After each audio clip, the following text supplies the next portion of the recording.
kahimutan.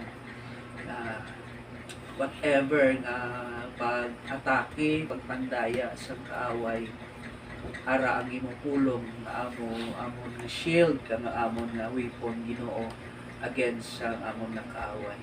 Lord, my prayer kag baga continue sa pag-bless sa sinit panimalay sa among Ginoo, sa kay Vivian, kay Jessie, ang Banban, ang Giselle, kay Jo, Tate Akit, sa pamahan kay Audrey, at sa parte sa panimalay nga wala diri.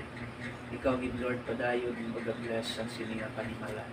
I speak blessing halin din sa imo sa sini nga panimalay. Ikaw padayon magatipig sa kabuhi sa sini nga panimalay.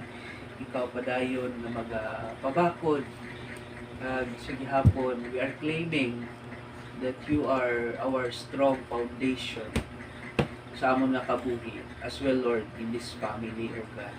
Salamat Ginoo sa kahigayunan.